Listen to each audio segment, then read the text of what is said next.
Morning to you all. Great to be here this morning, where I am currently in Dakar.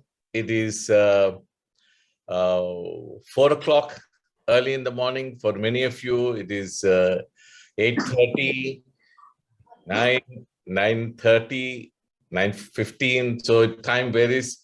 Really a warm welcome to you all in this morning. This is a very, very important and not a very ordinary side event. So I would like to welcome you all to the Asia Dalit Rights Forum side event at this UNSCAP Asia Pacific Forum on Sustainable Development 2022.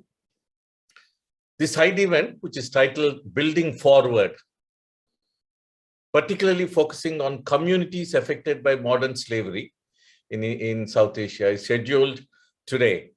And we would like to bring a very, very special group of activists and experts from South Asia to understand what is the roles and responsibilities that the civil society and member states needs to share in addressing the issue of caste, discrimination based on work and descent. I will come to you a little later, and who are particularly involved in modern forms of slavery in the context of building back better building back better in the whole environment of COVID-19. Even though we are recovering from it, we must realize that these communities are not sufficiently supported in recovering. And so how is it building forward better? How can we involve in this? It's a very, very, very, very difficult situation for many of us as communities discriminated on work and descent, involved in forms of modern slavery. Friends, I once again invite you to a very fascinating 1 hour, 1.5 hours ahead. We have a very, very tight schedule. I just want to have also share some technical information. This is I request Dipanshu to give us very quickly some information about the interpretation, translation available. Over to you, Dipanshu. Hi all, we have interpretation in Hindi available in this event. If you click on the globe, which is there on the bottom of your screen, you'd find option of hearing this convening in the language of Hindi. Also, we have a speaker who would be speaking in Tamil, and we have sequential interpretation for them as well. So first they'll be speaking in Tamil and we'll be hearing them in English. Thank you. Thank you, Dipanshu. Thank you for organizing all the arrangements and getting a very fascinating list of speakers at this side event. Let me just give you a little about the background information about forms of on this particular topic. It's just less than 2 years ago, and we're still recovering from it.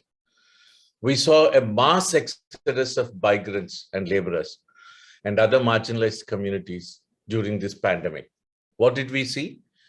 We see people walking, we see people distressed, groups of people who have traveled, who have been to cities and towns because of the complete destruction of the whole their livelihoods. They have been forced to flee back to their villages. Minimum sources of livelihoods have been completely destroyed. The whole economy has come to a standstill. And we saw grotesque pictures where people with their little belongings have just on their shoulders and heads with their children, some of them, many of them women, have walked back because even transportation was not made available and was not possible for them to travel through regular means of transportation back to their villages. And so many ways in which they have been discriminated. They have been discriminated in accessing resources. They've been discriminated in having access to health.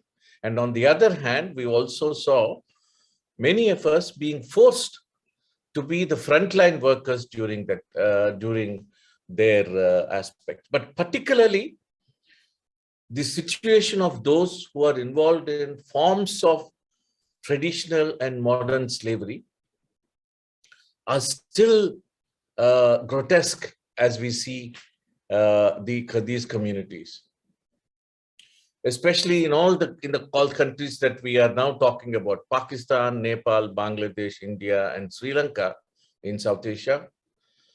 We saw the communities mostly from the Dalits or communities discriminated on work and descent because of their particular location, socio-political location in the caste, have been completely excluded in several ways. According to the latest Global Slavery Index that measures government response in addressing modern slavery practices, India and Pakistan are among the top 10 countries worldwide, and they collectively account for 60% of all the people living in modern slavery and slavery-like practices. These are not only limited to Dalits, there are also many other castes, but 60% of all the people who are involved in modern slavery are supposed to be from these communities. In India, forced labor, debt bondage, and we know the whole concept of begar, the traditional intergenerational debt bondage of widespread practices across all the states in South Asia. And this is existing in all economic sectors, especially in brick kilns. There is a traditional practice of scavenging, manual scavenging, and many of those, especially women, are forced into this. And in addition, we see this practice very much in agriculture, the farm labor. A large proportion of them are as different names. They're there across all the states. There's not a state that we can say that it doesn't exist. The lack of labor regulations and effective minimum wages for low-skilled jobs leads to power imbalances in employer and worker relationship, and increases the vulnerability to this exploitation. And we see this forced labor in several sectors that I've just mentioned.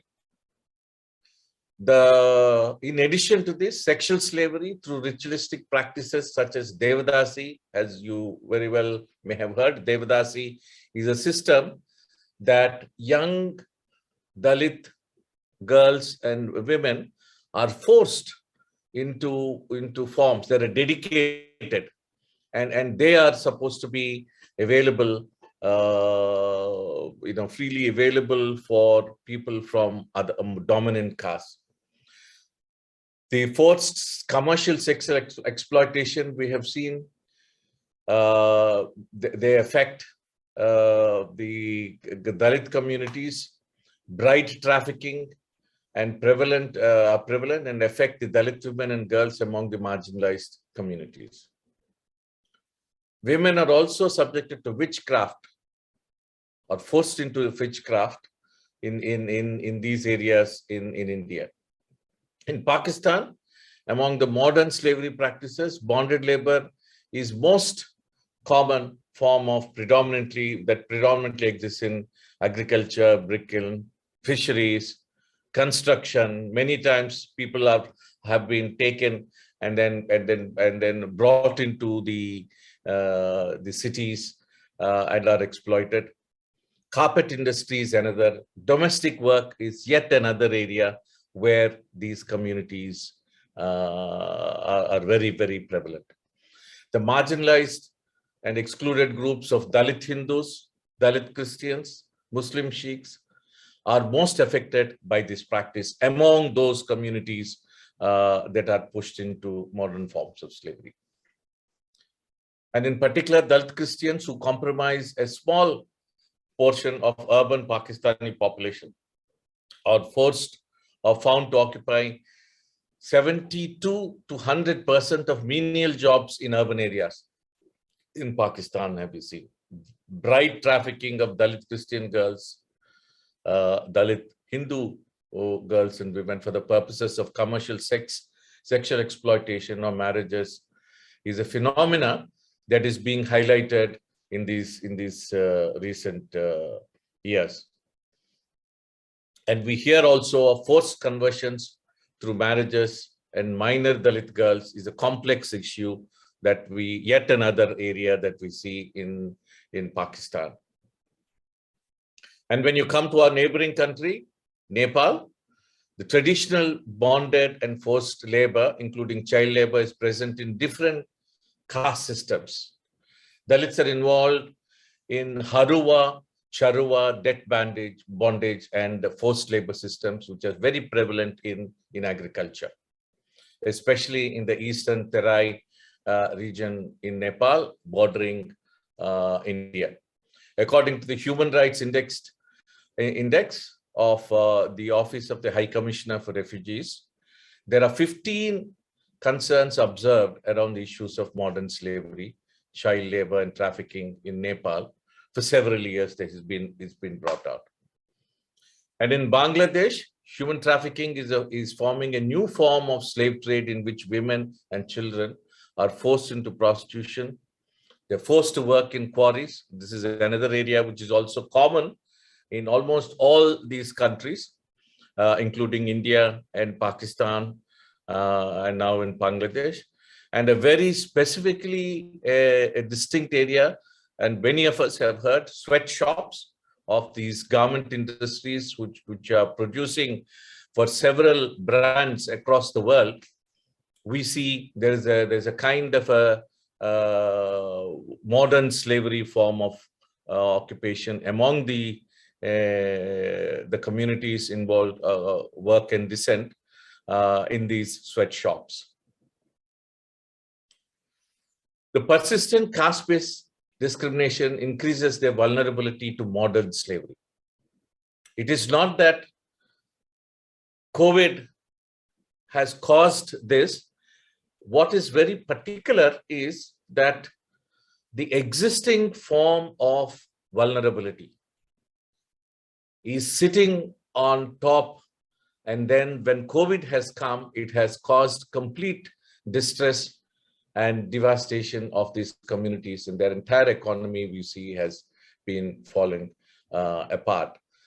And the pandemic, while affecting, of course, all proportions, all persons, it has caused disproportionate effect on the Dalits, especially of these communities who have just mentioned, who are in all sorts of bondage and debt trafficking. So modern slavery and slavery-like practices, if they are not urgently addressed, they have a very, very negative consequences on the lives of these communities whom I have just mentioned. With over 90% of the working population in the South Asian countries already engaged in the informal sector today, and you know, only 10% are engaged in any form of a formal sector or which has a union and protective measures. Most of the informal sector has no system in where they are protected from any of these devastating effects. Employment in the infra sector is continuing to rise, and unless we have some protective measures, some social protection very effectively implemented, the slavery-like practices are completely going to rise in this modern area again. So friends, this topic that we are looking at, building back better, and looking at particularly at the communities who are involved in modern slavery, which is building on the caste-based discrimination across, is a very important topic for all of us. And many of us who are here as civil society, as members of the members representing several countries from South Asia, as we are in this Asia Pacific Forum on for sustainable development, there is a particular need to have strong social protection and a need to protect these exploited communities in these various types of modern slavery and slavery-like practices around us. And unless we focus on this, the goal, especially the target of 8.7 of the Sustainable Development Goals, which commits by 2030 that we eliminate this particular practice of modern slavery, completely to be eliminated. We have a responsibility to transform this target, to ensure this target and make sure that it is implemented. And if we don't focus on these communities and who are specially focused, involved in these forms of modern slavery, this goal cannot become a reality. And this indicator and the target that we have set is bound to fail if we don't focus on this. And this is the focus. And I have a fantastic list of participants and panelists in this. And I would like to introduce to you all Mr. Mohan Singh Sonar. He's an independent researcher from Nepal. He's a senior development professional, independent scholar in social sector. He brings applied knowledge and expertise on issues of Dalits, land, poor, and forced bonded labor in Nepal.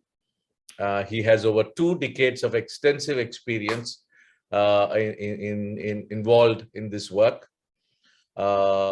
He has served as the executive director of the national NGO for over 1 decade and designed and managed several projects which are specifically focusing on Dalits and the marginalized groups. He is a freelance researcher currently and a data analyst, and his recent studies have focused on the social protection, agriculture, bonded labor, and trafficking, and the Dalit status. He's done his master's education in economics and public administration from Tribhuvan University. So very, very welcome to you, Mohan Singh, and thank you very much for being part of us. And then I have also Mrs. Logeshwari Ponaya. Welcome, Logeshwari. Ms. Logeshwari is a program coordinator and a policy development developer at the HDO, Human Development Organization in Kandy, Sri Lanka, and also an active role in the Asia Dalit Rights Forum. She has a diploma in human rights at the University of Peradeniya and has graduated from the Kamaraj University in India. She's currently part of the international movement against all forms of discrimination and racism, IMADAR, as many of you might know. She's the board member from Sri Lanka, and she's also the steering committee member of the Asia Rural Women's Coalition and the General Secretary of Women's Solidarity Front. She started her career as an NGO in the Human Development Organization, where she began her specialization in human rights activities, especially with those involved at the tea gardens of in Sri Lanka. Many of them, or most of the tea garden workers, as many of you know, come from communities discriminated on work and descent. They are not specifically called as Dalits, but we know that they're extremely similar, and these are communities worldwide who are beginning to be termed as communities discriminated on work and descent by the United Nations. She has been an outstanding professional in several interventions, and has proven with her teamwork and focusing on these communities. Her focus has been on human rights, child rights, women's rights training successfully. And I'm very, very happy to have Devanai. Ms. Devanai is the Dindigul District General Secretary of the Tamil Nadu Textile and Common Labor Union. Welcome. Vanakkam, Devanai. And TTCU, I've just mentioned Tamil Nadu Textile and Common Labor Union, is an independent trade union which represents 11,000 textile workers in South Indian state of Tamil Nadu. Now, these are things that are not normally spoken of, and Devanai has been working in organizing the workforce against all forms of forced labor, and she herself has been a worker in the garment factory in Tamil Nadu, and has helped several Dalit women to escape forced and modern labor. And she has firsthand herself experience, and she has been now working with the several workers involved in these factories. She will be speaking in Tamil, which will be translated to English and Hindi. So please watch out for Ms. Devanai. And then we have Mohan Ravidas. Mohan Ravidas belongs to a tea workers family in Samshinagar tea estate of Maulai Bazar district in Bangladesh. He also used to work as a tea garden worker in his childhood to provide financial support to the family, to his own family.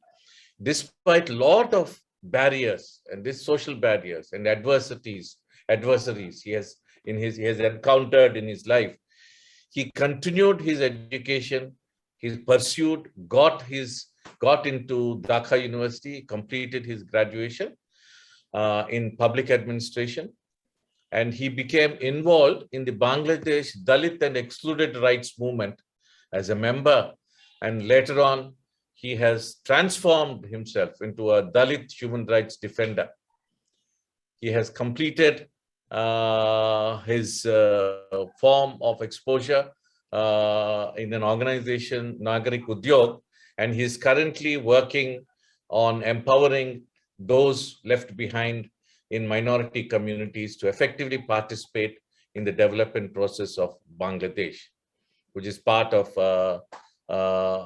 the civil society organization Nagarik Udyog, which is anchoring the Bangladesh Dalit and Excluded Rights Movement there.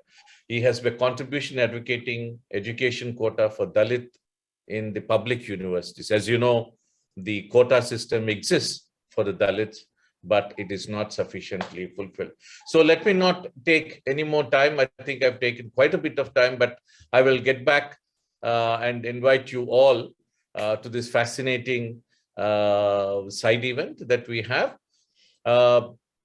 Let me ask a specific question, and I give about 5 minutes to each of the speakers.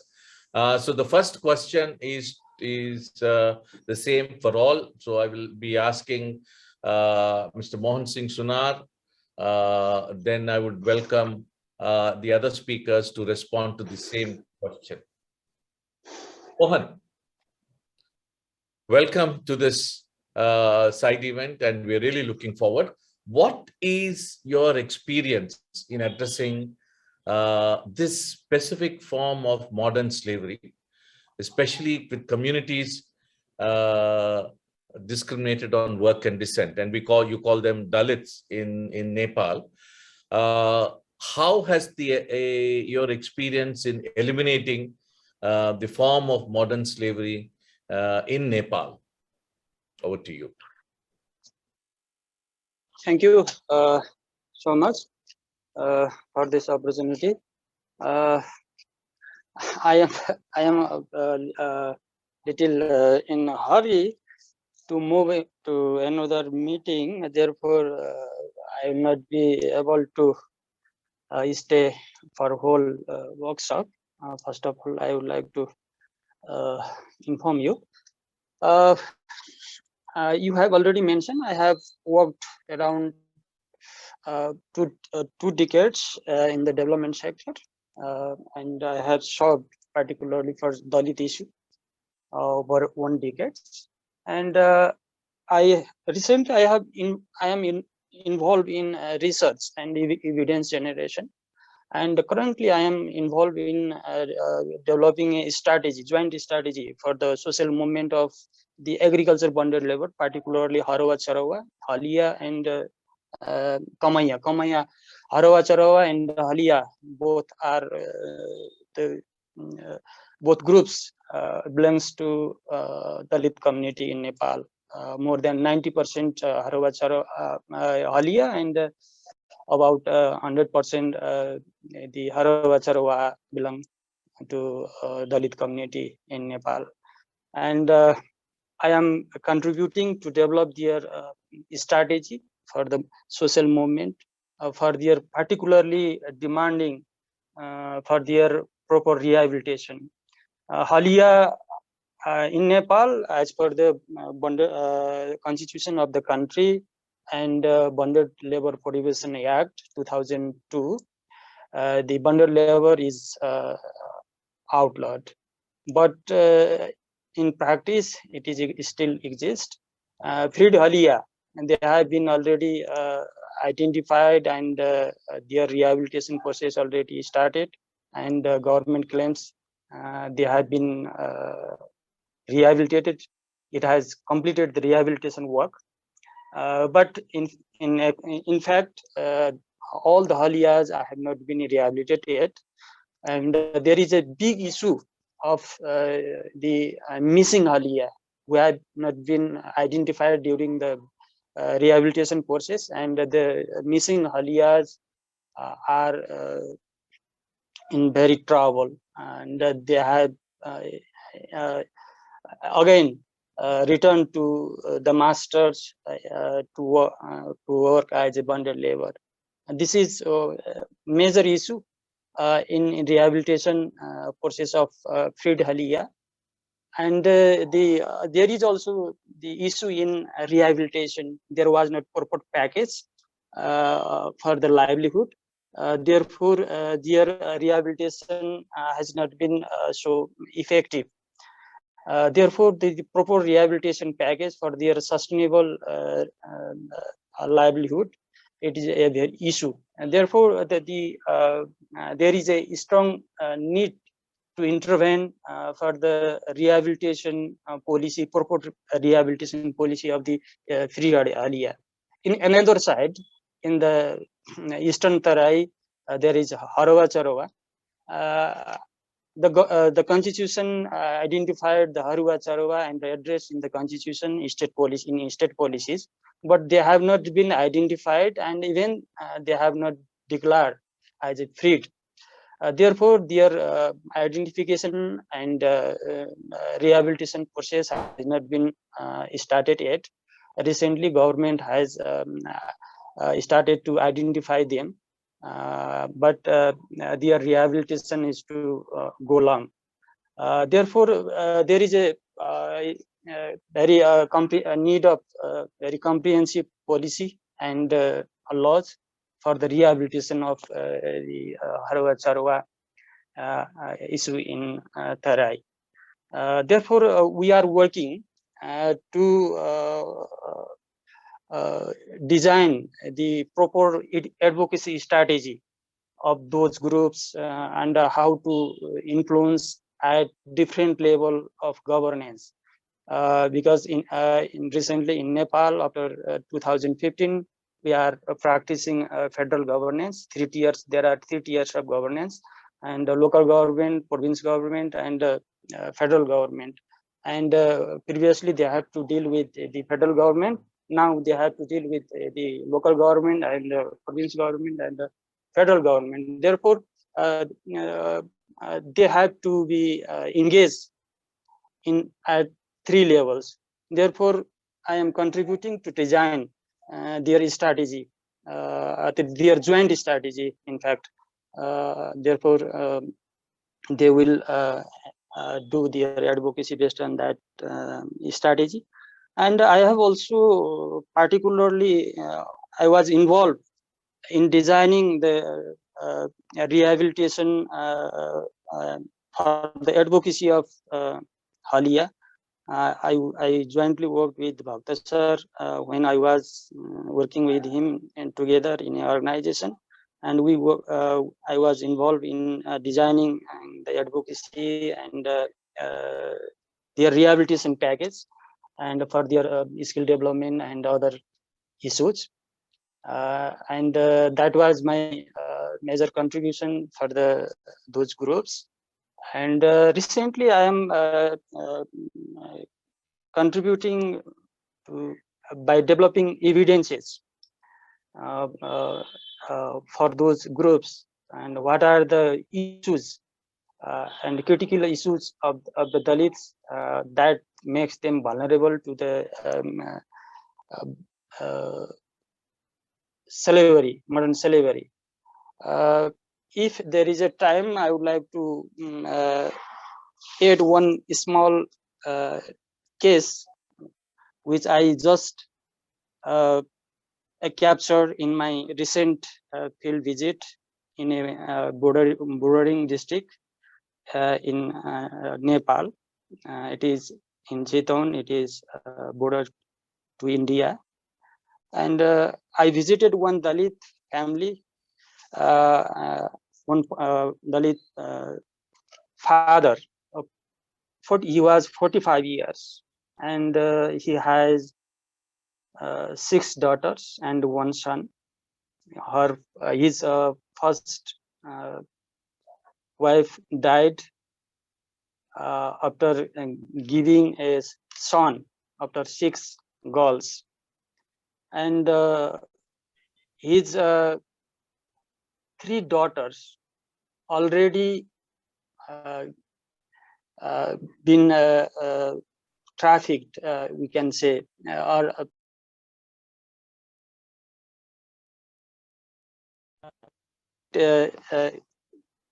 trafficked due to their condition. And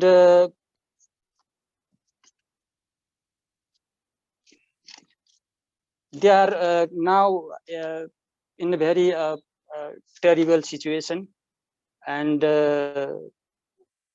their families are landless, and they have no alternative for their survival.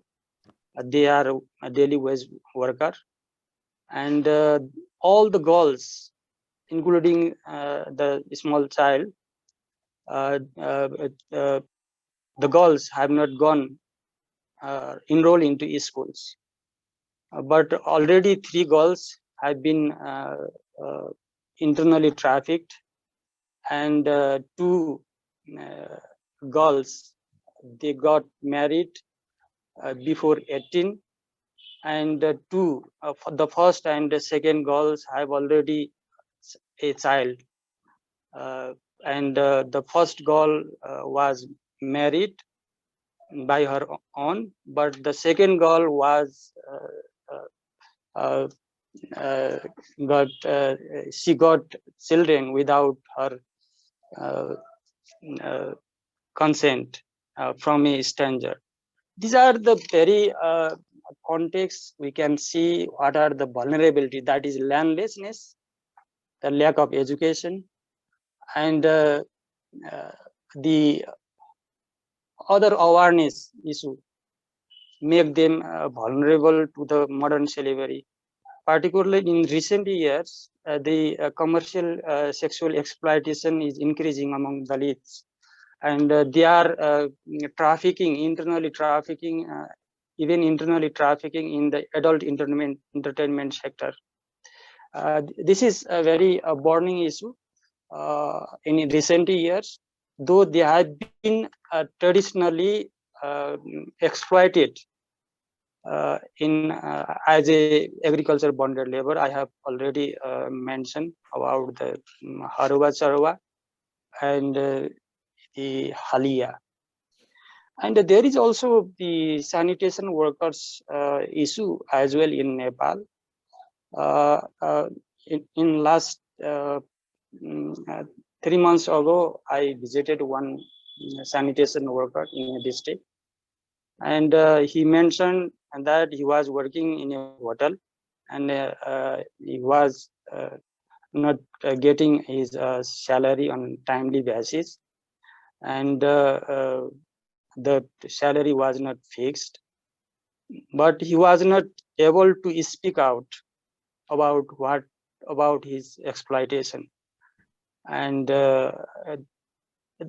because he has no alternative, and also he was in a bonded labor type of work. Therefore, these are the different contexts I highlighted that shows the vulnerabilities of the community, and therefore we need to have a very comprehensive intervention, and based on the evidences, yeah, we need to. Thank you. Yeah. Thank you so much, Mohanji. Yeah. It's very, very important that you are mentioning these. I know you may not be with us for the second round. We're just slightly going over the time. I think I myself have taken a lot more than what I was supposed to. So, but you have very succinctly have mentioned through traditional practices like Harua Charua, even though it is being outlawed, and constitutionally there are certain legislative mechanisms to abolish the system, in practice it is happening. And you have very clearly brought out how it's not a very cruel system, like being bound in chains and then being forced with whip. No, all those have been replaced. And you have very, very clearly mentioned that because of the intersectionality of poverty and caste and the power of the sector in luring these communities, the landlessness, lack of education, you mentioned that they're forced into forms of occupation, internally trafficked or agriculture bonded labor, and how they're completely forced out of any pathway towards development because education is not available.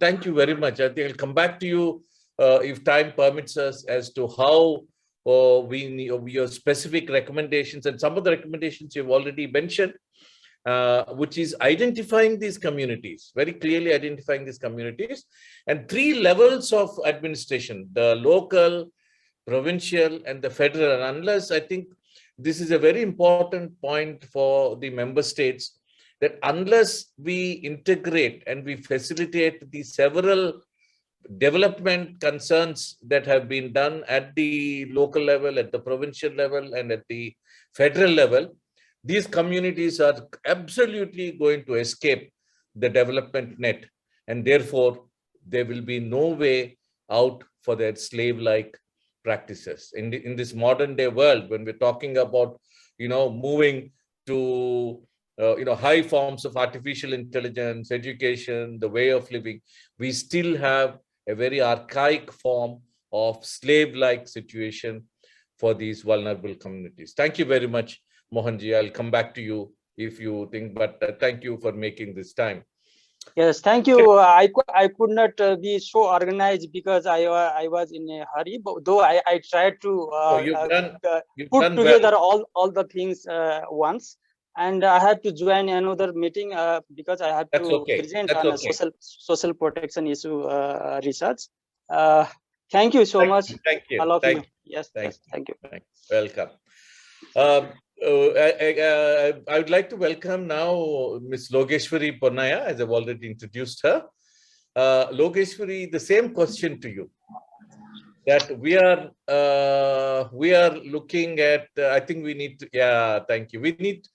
You know, you always mentioned that we may not be able to use the word salaries, but specifically these communities are discriminated on work and descent. So DWD communities, communities involved discrimination and descent.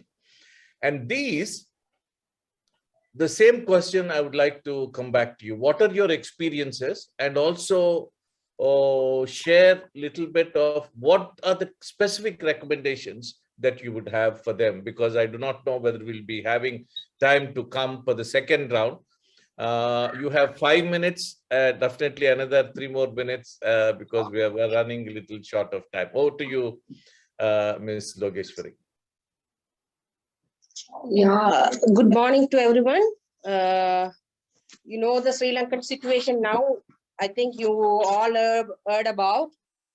But over the COVID period, we overcome with that. But now the Sri Lankan political and economic situation is very, very bad. I can say, because all the food prices are very high. No current now, no the electricity, we don't know when it's come. So people face very, even the civil society activists like us, we faced very problematic situation because no fuel, no food, everything. So, you know, regarding the plantation people, they also facing very problem because last year, the present government abolished the collective agreement. With the collective agreement, only the employee federation and trade unions can bargaining for their salaries. So now they agreed to give the 1,000 rupee salaries. In the period, they're not given. So these are the most situations. Some people are now leaving to India, especially north part. So if you take the plantation, they are discriminated by work and decent. We call or the people not recognize Dalits, but they are caste-based discrimination. More than 90% people are the plantation people are working in the plantation areas. I can give you the small success story. According to my experience, we started the campaign around 2010, I think. The health sector, plantation health sector, nationalized or integrated to the national system, because the plantations ruled by the different hierarchy, different management. Our people are voting to the governments, local council and provincial council, as well as the parliament, but we are not in the process of national stream. So therefore we campaigned several years. Last January 23rd, there's an amendment in the parliament, 450 dispensaries based in the plantations. The government take over that, and first step, they are going to develop 59 hospitals to the national system. So it's the big campaigns, struggles, resistance, especially women, because from the health system, it's not very care for the plantation women, especially in the delivery time, and pregnant women. They face most of the problems because in the plantations, there's no MBBS doctors. The medical treatments are going by some estate medical assistants. So we HDO involved several years, then we succeed that. That's a policy, but still we need to struggle for the implementation and other things. Other things is the policy level, because we are landless people like Nepal, India, and other respective countries, even Malaysia. We are landless people, and we are marginalized from the education. And now, because of this situation, most women are migrated to Middle East and the Colombo level. Now the trafficking is very high. Rather than we can say forcible labor post to the town areas, capital Colombo, and respect of the other town areas as well, cities well. So because of that, our people are facing maybe as a civil society activist, we are assuming starvation will be going to be held in a few months or end of the even April, because most of in the coronavirus, our people are not dying. Anyhow they serve themselves. But in the now, because of the economic situation and political situation, our people are going to be not only our people, in the all of the Sri Lanka, starvation is going to be. So because of that, all the international organization, I humbly request to all the activists, human rights activists in the international fora, and all the respective governments, Europe and other region as well, force to our government rule of law, because there's no rule of law. The few business people maintain the government now, or the business and all the economy with them. So there is no control price for the food. There's no control price for the fuel, especially in the Hato and everything, rice, every basic things, even flour, because our plantation people are eating more rotis, like a chapati. So that even 1 kg of the flour is maybe 210 to 250 rupees. Their salaries per a day 1,000 rupees, less than 1,000, because management not agree to give. If the women not produce 22 kilos per a day, they're not willing to pay 1,000 rupees. So these are the current issues. So I ask all the international community, international organization, please preserve our government rule of law and control all the prices, and support to Sri Lanka overcome all the people, not only the plantation, respect all the marginalized and vulnerable groups in Sri Lanka. This is the issue I want to raise to you. Even us, we can't move to the field level. We can't see our people because we are no fuel. Even the bus services are very controlled, and because of the fuel problem and other problems.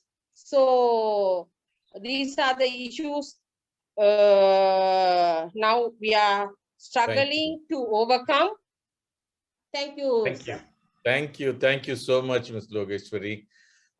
Always you're bringing in new insights, and what you're saying is the traditional form of slavery-like situations of working on tea garden estates. And we know world over, whether it is Bangladesh, whether it is Sri Lanka that you are now saying, whether it is several other countries where plantations, there have been forced labor in these plantations, and the communities who are traditionally excluded from the society, like the Dalits and communities discriminated on work and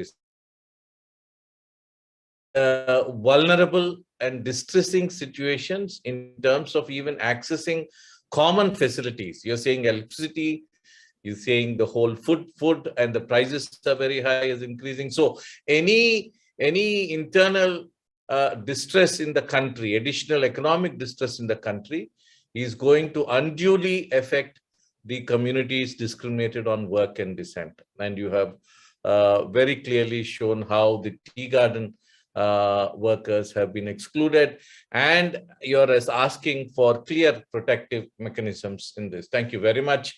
I'm really running very late. I think we are about 30 minutes behind in a very shortly, structured thing. I hope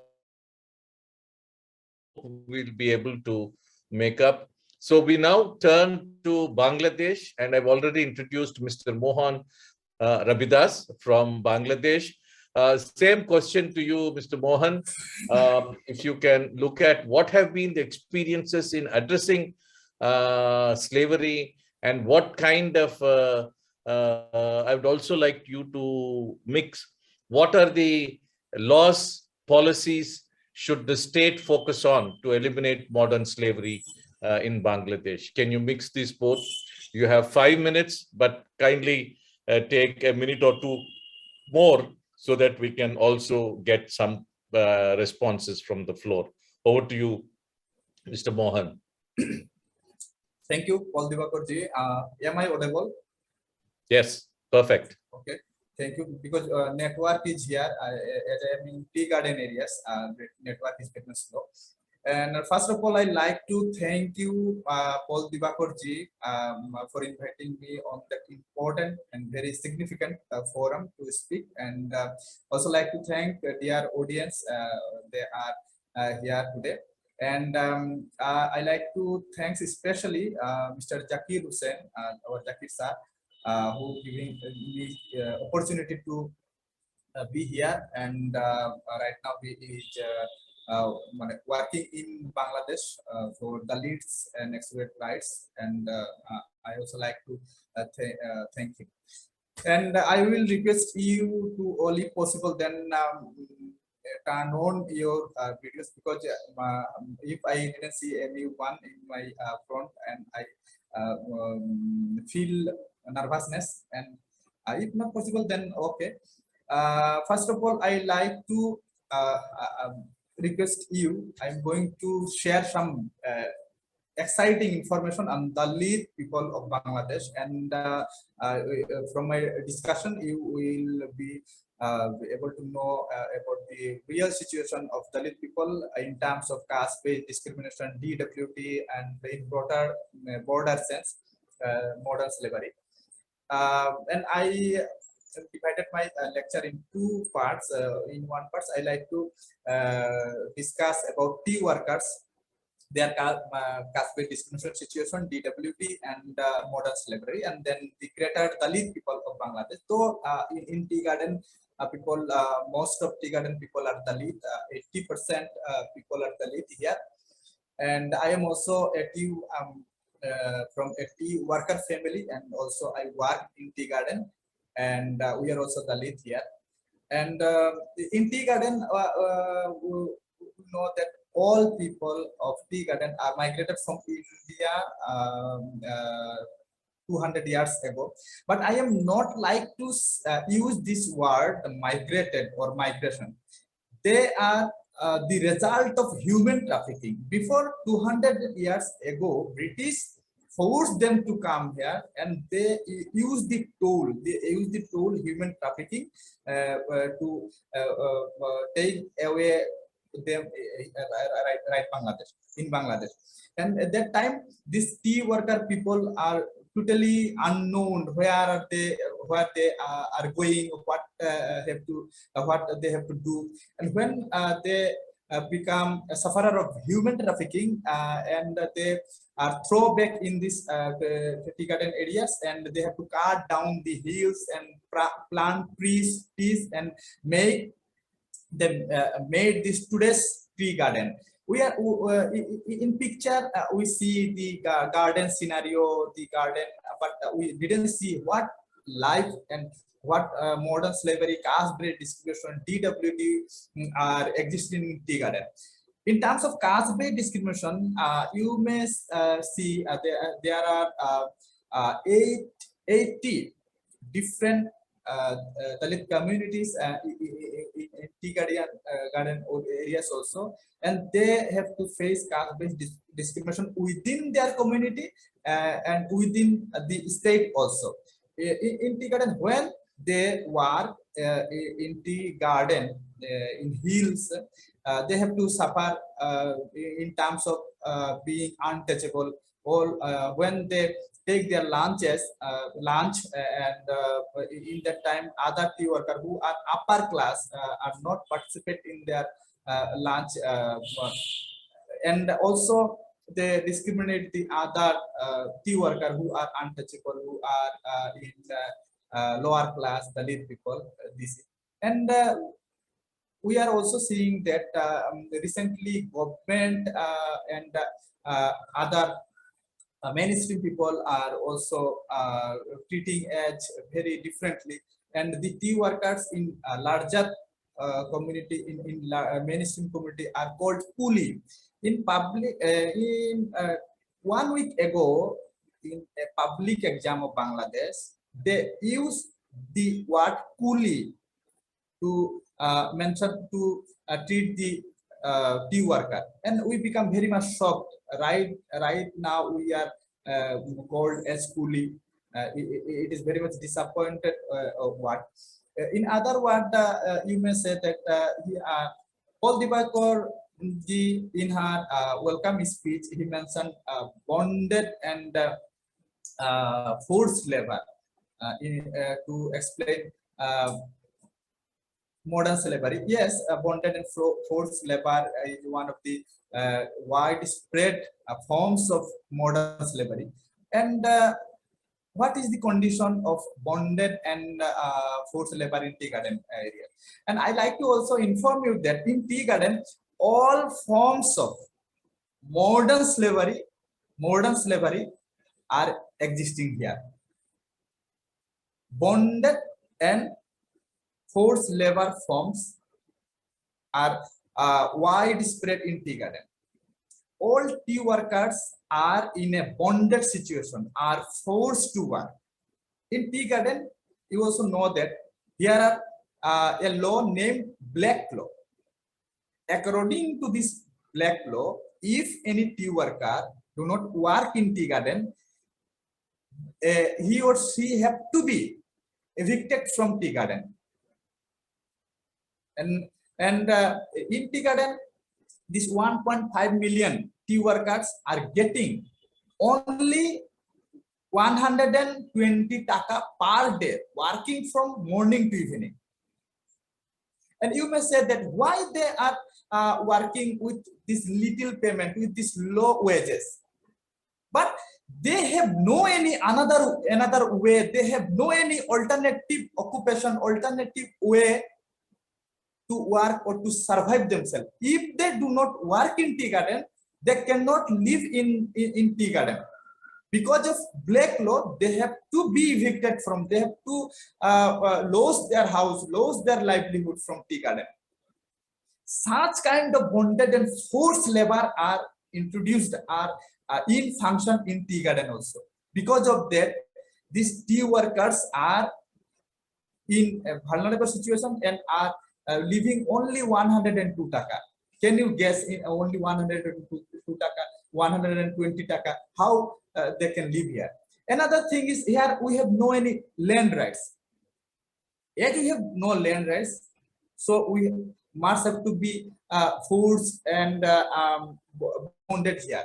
And thirdly, in tea garden areas, government or tea companies are not eager to educate tea workers' son. I am also a son of tea worker. I didn't get any facilities from tea garden authority to be educated, because tea garden authority are very much strict that tea worker's son will not be educated. Here you may not found any school, colleges in tea garden. Company think that if tea garden worker will be educated, then they will not work in tea garden. Because of that, they are not educating tea workers. But I challenge this situation and I educate myself, and I like to inform you that from this 1.5 million tea workers, I am only first boy graduated from University of Dhaka for first time. Because of that, now I am graduated and I am working with Nagarik Utuk and changing myself. If other tea workers educate themselves, then they also change their situation, change their condition. And in larger perspective, the Dalit people of Bangladesh are in also very much terrible situation here. Shoemakers, that are also in a terrible situation here.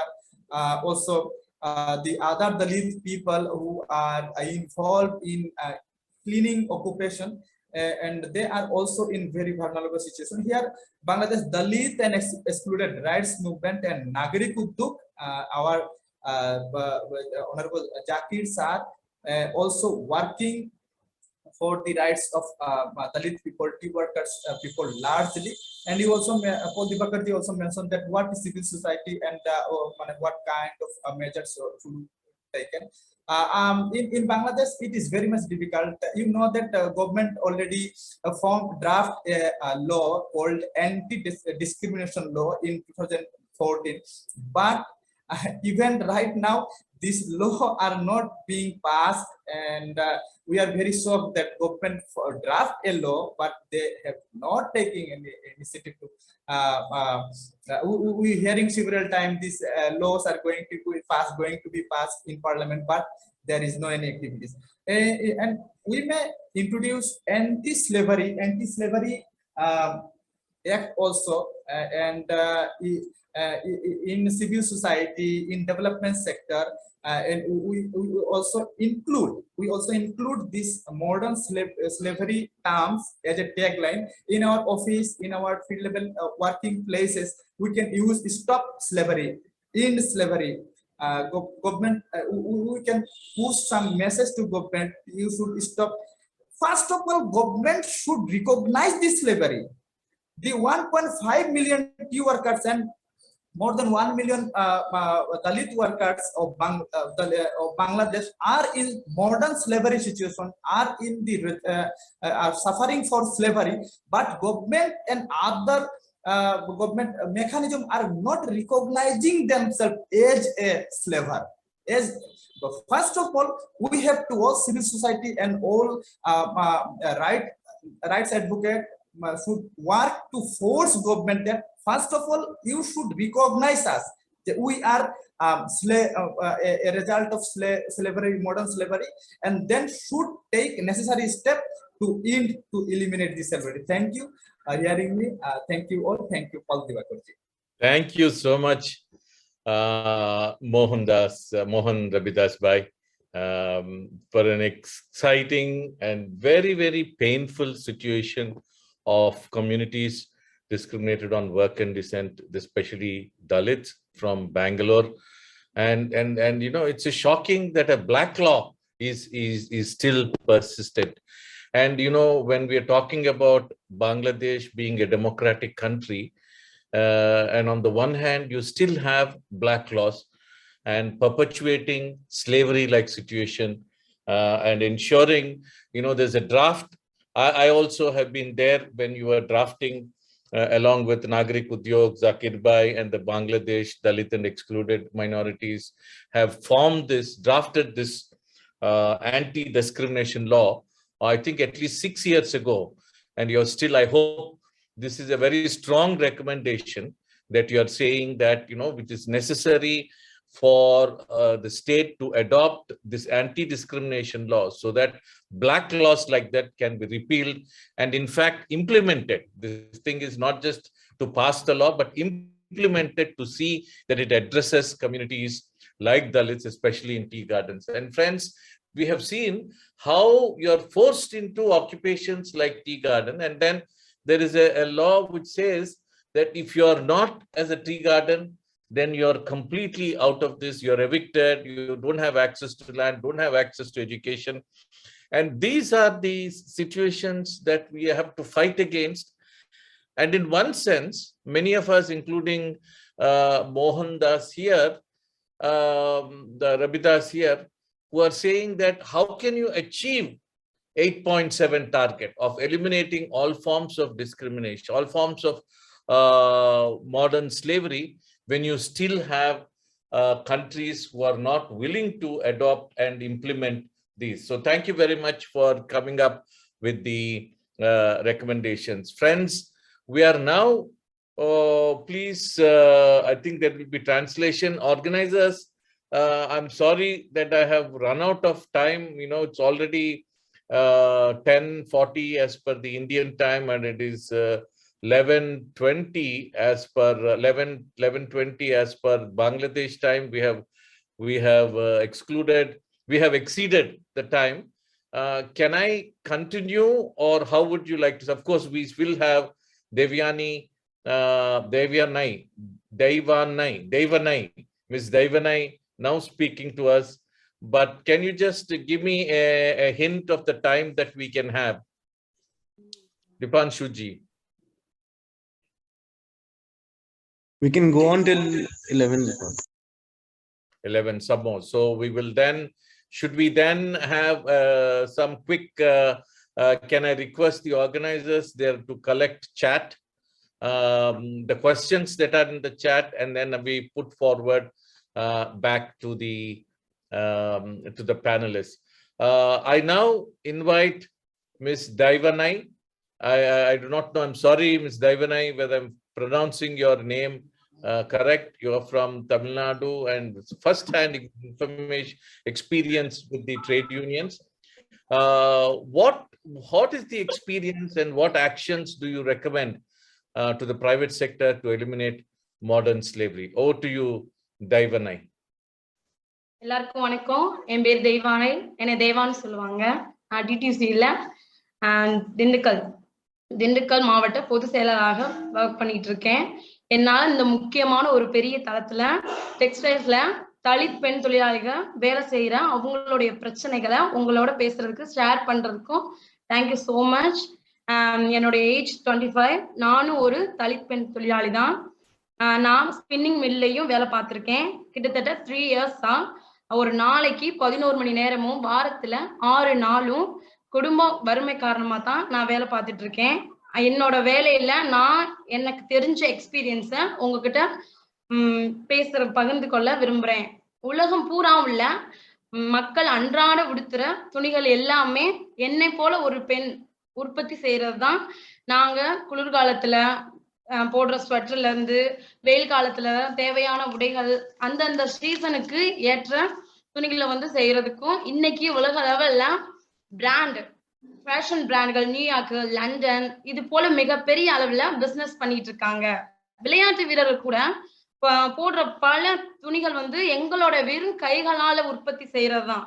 இதுக்கெல்லாம் எங்களுடைய உழைப்பு பயன்படுச்சுன்னு சொல்றதை விட நாங்க இந்த துணிகளை உற்பத்தி பண்றதுக்காக பல வகையில சுரண்டப்பட்டிருக்கோம். இந்த உலகத்திலேயே ஆடையால உடுத்த நாங்க எங்களுடைய வாழ்வாதார ஆடையையும் கூலியையும் சமூக பாதுகாப்பையும் கூட வாங்க முடியாத இந்த பெரிய தளத்துல நான் தெரியப்படுத்திக்கிறேன். எங்களுடைய உழைப்பையும் மானத்தையும் மதிக்கிறதுக்கு பதிலா நாங்க பாலியல் ரீதியா எங்களோட வேலை தளத்துல நாங்க வேலை செய்யற கம்பெனில எங்களை மேனேஜ் பண்ற உயர்ந்த ஆண் ஜாதி பணியாளர்களாக பாதிக்கப்படுறோம், துன்புறுத்தப்படுறோம். அது மட்டும் இல்லாம லீவு கூட கொடுக்க மாட்டாங்க. ஒரு சாதாரணமா எனக்கு உடம்பு சரியில்லை அப்படின்னா கூட அந்ததுக்கு கூட எனக்கு லீவ் கிடைக்க மாட்டேங்குது. எங்களை கஷ்டப்படுத்தி ஓட்டி பார்க்க வைக்கிறது எல்லாமே. ஓட்டில ஒரு பீரியட்ஸ் டேப்லெட் இந்த மாதிரி எங்களுக்கு தெரியாம டேப்லெட் கொடுத்து அந்த பீரியட்ஸ் தள்ளி போறது மாதிரியும், அதனால எங்களுக்கு பெரிய இஷ்யூஸ், எங்களுடைய உடம்புல பெரிய இஷ்யூஸ் வர்றது. இதனால எங்களுக்கு எங்களுடைய வேர்வை, ரத்தம், மன உளைச்சல்னு உடல் ரீதியா வேதனை இருக்க எல்லாத்தையும் வச்சுதான் இந்த பிசினஸ் ரொம்ப ஜெயன்டிக்கா நடந்துகிட்டு இருக்கு. உலகளவிய ஆடை துறையில வேலை செஞ்ச பின்னாடி எங்களோட சமூகத்துல உள்ள பல பெண் தொழிலாளிகள் கடுமையான நோய்களுக்கு பாதிக்கப்பட்டு இருக்காங்க. நீண்ட நேரமா அயன் பண்றதுல இருந்து அளவுக்கு சாப்பிடுறதுக்கு கூட முடியாம எக்ஸ்ட்ரா ஓட்டிங் பண்றது, நிறைய இது எல்லாமே உற்பத்தி திறனை பெருக்கி ஃபேஷன் பிராண்டுகள் மிக அளவிலான லாபம் சம்பாதிக்கிறாங்க. போன வருஷம் எங்களுடைய சக வயது சகோதரி ஜெயஸ்ரீ, எங்க தொழிற்சங்க உறுப்பினர், தலித் ஆடை தொழிலாளி, ஆதிக்க ஜாதிய சேர்ந்த ஒரு சூப்பர்வைசர் பாலியல் பலாத்காரம் செய்யப்பட்டு கொலையும் செய்யப்பட்டாங்க. அவங்க தலித் இல்லைன்னா அவங்களுக்கு இந்த பிரச்சனையே வந்திருக்காது. இந்த டிடிசியு தொழிற்சங்க தலித் தொழிலாளர்களை மையமா வச்சு இருந்ததுனால ஆடைகளை அவங்களோட நீதிக்காக போராட முடிந்தது. இந்த டிடிசி தொழிற்சங்கத்துல இதுவரை இருந்த பல தொழிலாளிகள் போலவே இதுவும் மறைக்கப்பட்டிருக்கும். ஒரு I'll just translate this part, what Deva has said right now. Hello, everyone.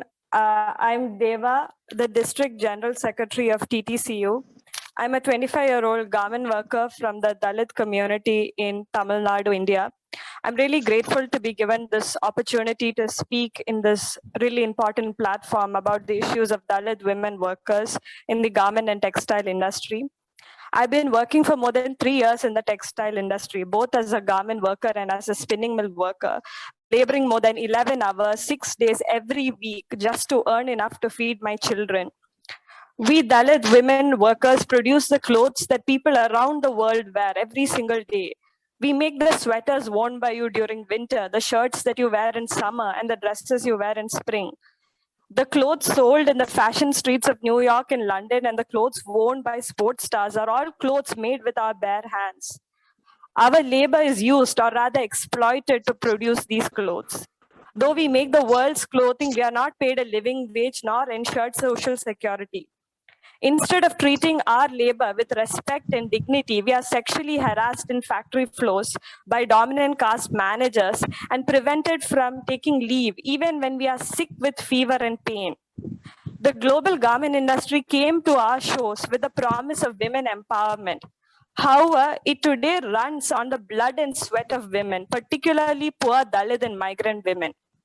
Many in our communities suffer from grave illnesses after working in the global garment industry, after being denied bathroom breaks, after standing for long hours ironing clothes, after being forced to take pills to delay our periods so that the productivity and profits of fashion brands won't be affected. Last year, Jayashree Kadirvel, our 21-year-old sister, a fellow union member and a Dalit garment worker, was raped and murdered by her dominant caste supervisor during the pandemic. She would not have had to face that fate if she was not Dalit.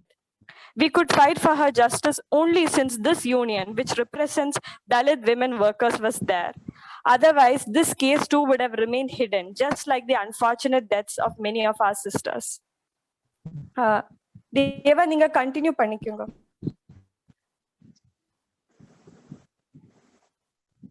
ஆடை துறைகள்ல வேலை செய்யற தலித் பெண் தொழிலாளிகள் பணியிடங்கள்ல மரியாதையுடனும் கண்ணியத்துடனும் நடத்தப்பட்டு இருக்கணும். அதுதான் எங்களுடைய விருப்பம். உங்க அந்த உங்கள்ட்ட நான் கோரிக்கையா வச்சுக்கிறேன். டிடிசியு தலித் பெண் தொழிலாளர்களை தலைமையில ஒரு தொழிற்சங்கமாக அதற்கான போராட்டத்துக்கு நாங்க தயாரா இருக்கோம். ஆதிக்க ஜாதி உயர் அதிகாரிகளான உலகளவிய ஃபேஷன் பிராண்டுகளான நாங்க சுரண்டப்படுற வன்மையா கண்டிக்கிறோம். பாலின அடிப்படையிலான வன்முறை, வறுமை நிலைக்கு குறைவான ஊதியம், இரண்டையுமே நாங்க எதிர்க்கிறோம். நாங்க குற்றவற்றவர்களாக, குரலற்றவர்களாக, எதிர்காலத்துல தீர்மானிக்க முடியாதவர்களாக விதியேன்னு இருந்ததை மறுக்கிறோம். தலித் பெண் தொழிலாளிங்க மரியாதையுடனும் கண்ணியத்துடனும் வேலை செய்யக்கூடிய பணித்தளத்துல ஒளிமயமான எதிர்காலம் எங்களோட பெண் தொழிலாளிகளுக்கு இருக்கின்ற நம்பிக்கையை ஜெயஸ்ரீ வேலை செய்ய தொழிலாளியையும் அதுல இருக்க ஃபேஷன் பிராண்டுகளையும் நாங்க வேலை செய்யற இடத்துல பாலினம் மற்றும் ஜாதி அடிப்படையிலான பிரச்சனையை இருக்கக்கூடாது அப்படிங்கிறத நாங்க இதுல சரி செய்ய நாங்க இறுதி கட்ட போராட்டமாவும் பெரிய நம்பிக்கையும் தந்திருக்கோம். நாங்க எல்லாரும் கவனமா, உறுதியா, ஒற்றுமையா, விட்டு கொடுக்காம இருந்தா நியாயமான சமத்துவத்தை உருவாக்க முடியும். இதை யாராலையும் தடுக்கவும் முடியாது. நான் முடிக்கிறதுக்கு முன்னாடி இந்த ஆடைய உற்பத்தி எல்லாமே பொறுப்பும் அதுக்குரிய பொறுப்பும் சக்தியும் உலகளவிய ஃபேஷன் பிராண்டுகளுக்கு இருக்கின்றதா சொல்ல விரும்புறேன். அவங்களோட வர்த்தக சங்கிலிய ஜாதி மற்றும் பாலியல் அடிப்படையிலான பிரச்சனை வன்முறை இருக்கட்டுமா இருக்கக்கூடாதா அவங்களே தீர்மானிக்கட்டும். அதாவது அவங்களோட உள்ள சக்தியும் செல்வத்தையும் பயன்படுத்தி சரியான முடிவு அவங்களே எடுத்துக்கட்டும். கேட்கிற இந்த ஃபேஷன் பிராண்டுகள் உண்மையாகவே தெற்காசியாவில் உள்ள தலித் பெண் தொழிலாளிக்காக அதிகாரம் அளிக்க விரும்பினால் தொழிற்சாலைக்குள்ள நாங்க கூட்டமாகவும் ஒருங்கிணைப்பாகவும் இருக்கும்போது அவங்க எங்களை பழிவாங்க மாட்டாங்க. தொழிலாளிகளுக்கு வாழ்வாதார கூலியையும் தருவாங்க. கண்ணியமாவும் வாழ்வாதார கூலியையும் தருவாங்க. கண்ணியமா தொழிலாளிகளை நடத்துவாங்க. சமூக பாதுகாப்பையும் உறுதி செய்வாங்க. எங்க குழந்தைகளுக்கும் சிறப்பான எதிர்காலம் இருப்பதாக நாங்களும் நம்புவோம். அதுக்காக நானும் என்னோட டிடிசியும் தொடர்ந்து போராடுவோம். இது என்னைக்குமே எங்களோட போராட்டம் எங்களுக்கு என்னைக்குமே இந்த தொழிற்சங்கத்துல என்னைக்குமே இருக்கும். அது நான் கன்ஃபார்மா சொல்லுவேன். நான் இதே மாதிரி தலித் பெண்களுக்கு எவ்வளவு பிரச்சனைகள் இருந்தாலும் சரி, எங்களுடைய டிடிசியூல நாங்க அவங்களுக்கு ஹெல்ப் பண்ணி நிறைய இந்த பிரச்சனை இனிமேல் இருக்கக்கூடாது, உங்கள்ட்ட இருக்கக்கூடாதுங்கிறத உங்கள்ட்ட நான் கோரிக்கையா வச்சுக்கிறேன். Thank you. I'll just translate her. I'm here to say to you all, we Dalit women garment workers deserve to be treated with respect and dignity in all workplaces. We refuse to be exploited and ill-treated either by dominant caste supervisors or by global fashion brands. We refuse to be subjected to gender-based violence and poverty-level wages. Our belief in a brighter future is why we are trying to fight to hold Jayasree's factory and the fashion brand sourcing from it liable to prevent and eradicate gender and caste-based violence in the factory floor. As I speak to you today, in this fight, we are almost at the brink of victory. And this gives me tremendous hope. Hope that if we remain focused, united, and relentless, nothing can stop us from creating the world that we want. Before I end, I would like to say that global fashion brands who control all aspects of garment production have great responsibility and power. They can decide if they want to perpetuate caste and gender-based violence in their supply chains or not. I ask them to use the tremendous power and wealth that they have to make the right decisions. If fashion brands really want to empower Dalit women garment workers in South Asia, they will not retaliate against us when we collectively organize within factories and will ensure our workers are provided living wages, decent working conditions, and social security. I believe there is a better future for us and our children, and I and our union TTCU will continue fighting for it. Thank you. ரொம்ப நன்றி தேவனை. உங்களுக்கு ரொம்ப பொறுப்பா very sharply you have presented the problems of, I think this is something that we'll have to really take note, and we need to take this to both the states, member states here, and also the international organizations, the industry, as well as the civil society. What are we seeing here? What has Devanai has shared with us? There is a very devious intersectional system that is carrying on. Gender-based violence, discrimination based on work and descent, caste and Dalit women being affected. In modern industry, which is fashion industry and the workshop floors that we see, and we think that these are modern forms of work situations who are pushing the country forward, but completely destroying the lives of Dalit women workforce who are there, who are actually making the country and contributing to the economy, are completely negated. And forced work situations we are seeing, the violence against the women we are seeing in the workforce, and even threatening the unions who are working in this. And I think Ms. Devanai has brought this to the fore, even to the trade unions. Where is the Dalit focus in your thing? Where is the focus on a further layer of excluded communities? As you are propagating, I think it's a very difficult circumstances you are doing, but are you doing justice to the workers who are further discriminated on gender and caste lines, especially in these shop floors? It's a question that Ms. Devanai has put forward to all of us who are voicing the concerns of these communities, especially as we go towards 8.7, the target 8.7, which says complete elimination of all forms of modern slavery, trafficking, and other forms which are pushing these women, men, and children into forms of slavery. How do we take this forward? So, friends, I request the organizers to give us any quick questions that have come. I really would like to thank the wonderful panel, all of them, Ms. Devanai, Mr. Mohan Rabidas, Ms. Logeshwari, Ms. Mohan Singh Sonar, from 4 countries and several layers of exclusion, which we normally don't hear. This is something, when we talk of modern slavery, the trafficking, we are not coming across these communities who are discriminated on work and descent. So how important it is to take this issue.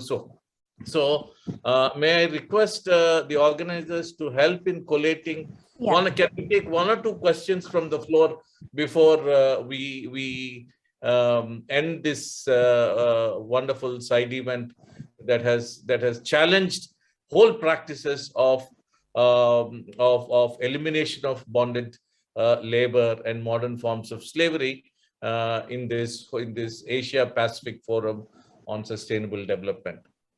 Is there any? Thanks, Paul. There is a question for Devaji and Logeshwari ji. What can organizations do to support companies to have fair and equitable practices, especially for Dalit women from marginalized communities and women from marginalized communities? This is from Beena. Okay. So this is one question. Is there any other question that we can parallelly?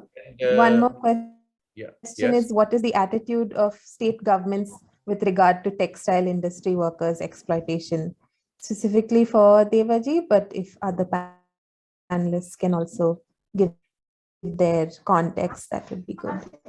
So thank you very much, those who have shared these questions, and I'm sure many of you have more questions as we go forward in this work. So I go back in the reverse order. Devanai ji, we have 1 minute for you to respond. What specific recommendations do you have to address specifically gender and occupation, which is these factory floors, to the member states and the industry to eliminate these forms of modern slavery? Over to you quickly, and then I go to the other speakers. Then after that, Ms. Logeshwari and Mr. Mohan Rabidas. Hello. Especially the plantation companies, right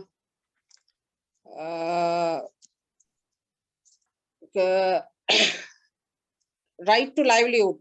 The state and the plantation company should ensure the livelihood of the workers, their families, and the plantation community members through the employment related facilities. At the same time, the right to work and income, sustainable income of the youth and workers to be ensured through the determination of living wage to the plantation workers and community-based employment for youth. The same time, rights of the women and girls should be protected, and especially from the violence against women and girls in the work field, factories and the work field. And state and plantation companies special measures to be taken and provide the self individual in the plantation by the state management. These are some recommendation to the companies, especially right to housing. The plantation sector and institution should be action to ensure their line rooms systems to remove and urgent action to replace the modern plantation housing system schemes and the providing land for the landless plantation people. These are some recommendations for the companies and the state. Thank you, Ms. Logeshwari. I think very clearly. I mean, maybe copying 5 minutes again to your question. Yeah. Thank you for these recommendations. Please, we will take note of this and ensure that we also present these to the member states. Can I request Ms. Devayani?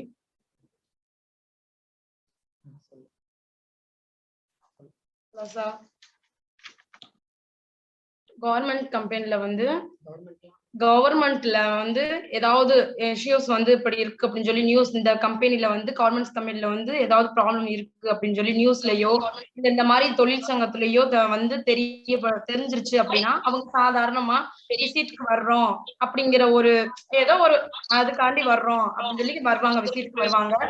எங்களுடைய HR மேம்ல இருந்து GM சார்ல இருந்து மத்த எங்களுக்கு மேல இருக்க ஆபீசர்ஸ்க்கு முன்னாடியே கேட்பாங்க, இந்த மாதிரி உங்களுக்கு வந்து இந்த கவர்மெண்ட் கம்பெனில வந்து இவ்வளவு பிரச்சனை எதுவும் இருக்கா அப்படின்னு சொல்லி கேட்பாங்க. அவங்க முன்னாடி நாங்க எப்படி சார் சொல்றது, எங்களுக்கு இந்த பிரச்சனை இருக்கு அப்படின்னு நாங்க எப்படி சொல்லுவோம்?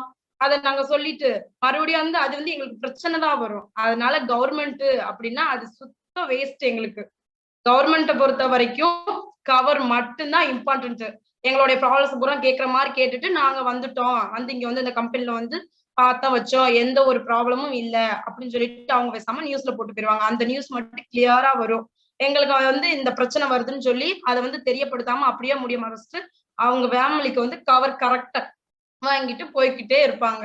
இதுதான் கவர்மெண்ட்க்குரிய மிகப்பெரிய அவங்களுடைய பலம். இதுதான் எங்களுக்கு வந்து இந்த தலித் பெண் தொழிலாளிகளுக்கு வந்து இந்த மாதிரி ஒரு அமைப்பு இருக்கிறது தான் எங்களுக்கு மிகப்பெரிய பலமே. நீங்க எல்லாம் ஆதரவு கொடுத்ததுனாலதான் இவ்வளவும் நாங்க வந்து பலமா வந்து இருக்கோம். இதை வந்து நாங்க வந்து தைரியமா வந்து உங்கள்ட்ட வந்து நாங்க வந்து சொல்றோம். இந்த சொல்றதுக்கு வந்து இவ்வளவு தைரியம் கொடுத்ததுக்கும் உங்களுக்கு ரொம்ப ரொம்ப ரொம்ப thanks. Thank you. Paul sir, the pronunciation of the Deivane, not Devanai. Deivane. Yes, Deivane. Thank you. Deivane, ரொம்ப நன்றி, ரொம்ப சந்தோஷம், வாழ்த்துக்கள். உங்களுடைய பணி தொடரட்டும். நானும் உங்களை போல தொழிலாளர்களோட வேலை செய்யறேன். நான் ஒரு ட்ரேட் யூனியன் வச்சிருப்பேன். எங்களுடைய சப்போர்ட் எந்த நாளும் இருக்கும். தொடர்வோம் உங்களுடைய போராட்டங்கள். மேம் உங்களை நான் பார்க்க முடியலையே. Excuse me, ringa. One second. Any quick translation, Ms. Nandita? Yeah. So Deva was basically telling us that reporting to the government only leads to harassment most of the time. Nothing really gets taken up by the government. And what really supports Dalit women is Dalit women-led trade unions. And what they would really want is for other organizations to support and provide them space like what was given today. To talk about their issues and to talk about the solutions they want in the industry. Thank you, Nandita ji. Both number nandri Devanai. I think very clear recommendations have come from you.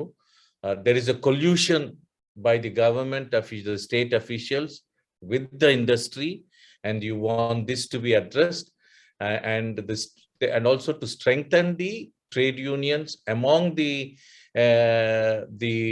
CDWD or Dalit workers, especially Dalit women, and the solidarity to be continued by the civil society in strengthening this.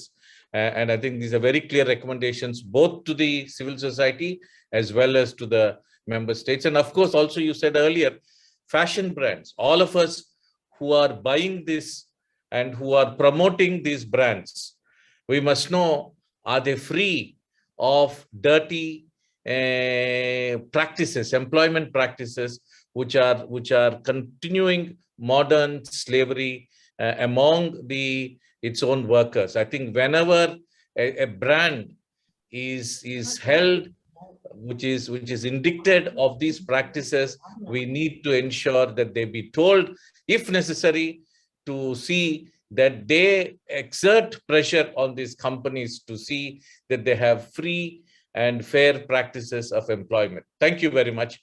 I now come to Mr. Mohan Rabidas. We've already exceeded time. Rabidas ji, can you quickly share what are the companies like Tea Garden estates that we have seen? What is the special recommendation apart from repealing of the black laws and bringing in anti-discrimination law? Do you have any other recommendation that we can take it to the member states? Is Mr. Rabidas there? Yes. Thank you. Okay, thank you for giving the floor again. And yes, we must have some recommendations for government or key companies to eliminate this black law and to introduce anti-slavery law. And for that, I like to invite all civil society organizations to come forward for fight against this against this slavery, modern slavery, caste-based discrimination. And for that, first of all, we have to force government for our recognition that we are slaver, and that we have to force also government to enact anti-slavery act and to pass the proposed anti-discrimination law. Thank you. Thank you, friends. An excellent exposition of what is actually happening on the ground with the intersectionality of specifically tea garden and factory workers who are from the background of communities discriminated on work and descent, like Dalits and others, professions like tea garden workers and factory workers, and how this practice has perpetuated modern forms of slavery. And we are also saying these have not been effectively taken. The connection between caste and communities discriminated on work and descent and modern slavery has not been sufficiently established.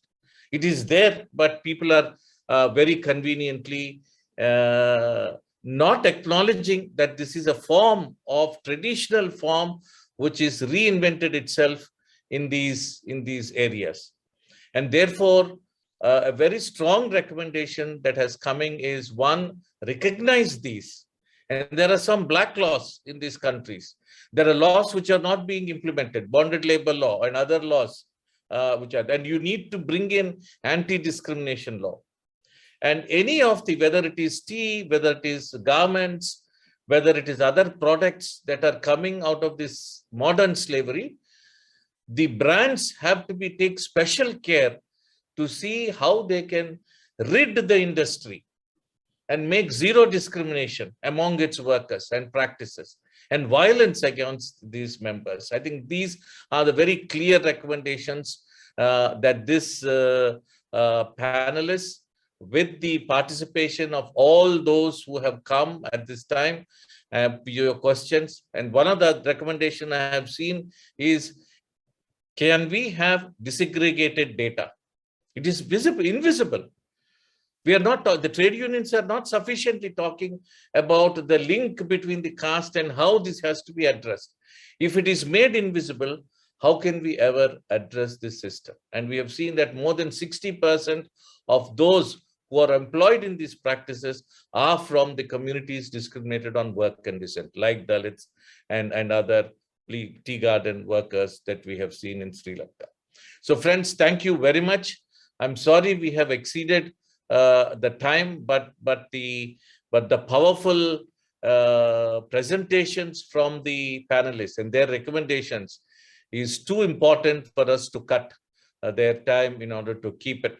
And I thank the organizers who have made possible for all of us, including the illustrious panel, to come here and express. And I hope we will all work together first to give solidarity to these very activists and leaders and those who are involved in this work on the floor shops, factories and industries, as well as the tea garden estates and others whose voices still we have not heard, and continue to give solidarity. And I thank the member states for listening and taking these concerns, recommendations, and hope that you will be able to push this as, especially in this COVID-like situation, building back better. Can we have specific focus on these communities for their elimination of this practice of discrimination based on work and descent and perpetuation of slavery-like situation. Jai Bhim.